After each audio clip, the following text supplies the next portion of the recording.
You are here for a reason. God has a plan for you. Watch, listen, and learn. Sometime later, the cupbearer and the baker of the king of Egypt offended their master, the king of Egypt. Pharaoh was angry with his two officials, the chief cupbearer and the chief baker, and put them in custody in the house of the captain of the guard, in the same prison where Joseph was confined. The captain of the guard assigned them to Joseph, and he attended them. After they had been in custody for some time, each of the two men, the cupbearer and the baker of the king of Egypt, who were being held in prison, had a dream the same night, and each dream had a meaning of its own. When Joseph came to them the next morning, he saw that they were dejected. So he asked Pharaoh's officials who were in custody with him in his master's house, "Why do you look so sad today?" "We both had dreams," they answered, "but there is no one to interpret them." Then Joseph said to them, "Do not interpretations belong to God? Tell me your dreams." So the chief cupbearer told Joseph his dream. He said to him, "In my dream I saw a vine in front of me, and on the vine were 3 branches.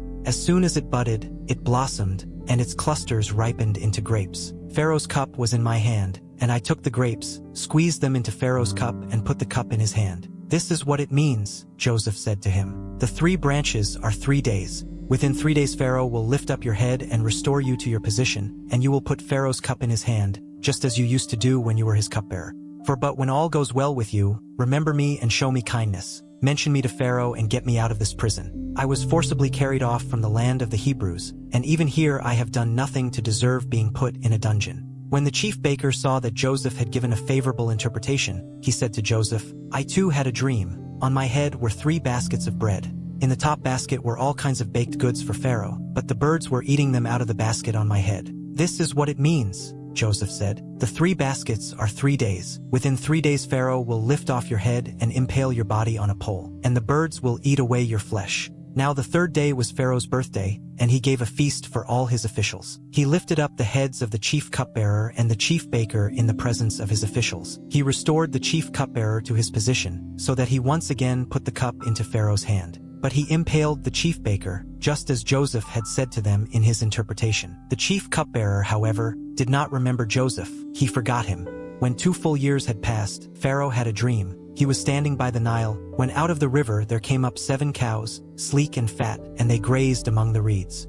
After them, 7 other cows, ugly and gaunt, came up out of the Nile and stood beside those on the riverbank. And the cows that were ugly and gaunt ate up the 7 sleek, fat cows. Then Pharaoh woke up. He fell asleep again and had a second dream. 7 heads of grain, healthy and good, were growing on a single stalk. After them, 7 other heads of grain sprouted, thin and scorched by the east wind. The thin heads of grain swallowed up the 7 healthy, full heads. Then Pharaoh woke up. It had been a dream. In the morning his mind was troubled, so he sent for all the magicians and wise men of Egypt. Pharaoh told them his dreams, but no one could interpret them for him. Then the chief cupbearer said to Pharaoh, "Today I am reminded of my shortcomings. Pharaoh was once angry with his servants, and he imprisoned me and the chief baker in the house of the captain of the guard. Each of us had a dream the same night, and each dream had a meaning of its own. Now a young Hebrew was there with us, a servant of the captain of the guard. We told him our dreams, and he interpreted them for us, giving each man the interpretation of his dream. And things turned out exactly as he interpreted them to us. I was restored to my position, and the other man was impaled." So Pharaoh sent for Joseph, and he was quickly brought from the dungeon. When he had shaved and changed his clothes, he came before Pharaoh. Pharaoh said to Joseph, "I had a dream, and no one can interpret it. But I have heard it said of you that when you hear a dream you can interpret it." "I cannot do it," Joseph replied to Pharaoh, "but God will give Pharaoh the answer he desires." Then Pharaoh said to Joseph, "In my dream I was standing on the bank of the Nile, when out of the river there came up 7 cows, fat and sleek, and they grazed among the reeds. After them 7 other cows came up, scrawny and very ugly and lean. I had never seen such ugly cows in all the land of Egypt. The lean, ugly cows ate up the 7 fat cows that came up first. But even after they ate them, no one could tell that they had done so. They looked just as ugly as before. Then I woke up.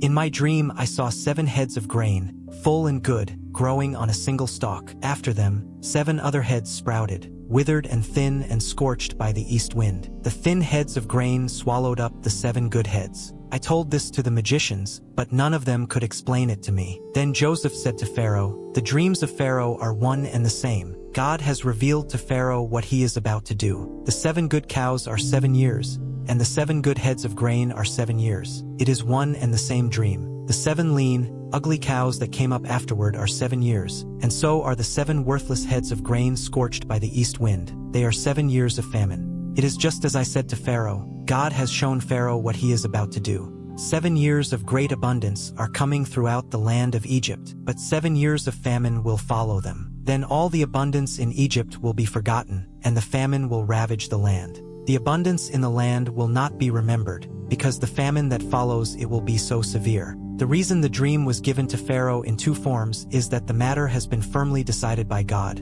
and God will do it soon. And now let Pharaoh look for a discerning and wise man and put him in charge of the land of Egypt. Let Pharaoh appoint commissioners over the land to take 1/5 of the harvest of Egypt during the 7 years of abundance. They should collect all the food of these good years that are coming and store up the grain under the authority of Pharaoh, to be kept in the cities for food. This food should be held in reserve for the country, to be used during the 7 years of famine that will come upon Egypt, so that the country may not be ruined by the famine. The plan seemed good to Pharaoh and to all his officials. So Pharaoh asked them, "Can we find anyone like this man, one in whom is the Spirit of God?" Then Pharaoh said to Joseph, "Since God has made all this known to you, there is no one so discerning and wise as you. You shall be in charge of my palace, and all my people are to submit to your orders. Only with respect to the throne will I be greater than you." So Pharaoh said to Joseph, "I hereby put you in charge of the whole land of Egypt." Then Pharaoh took his signet ring from his finger and put it on Joseph's finger. He dressed him in robes of fine linen and put a gold chain around his neck. He had him ride in a chariot as his second in command, and people shouted before him,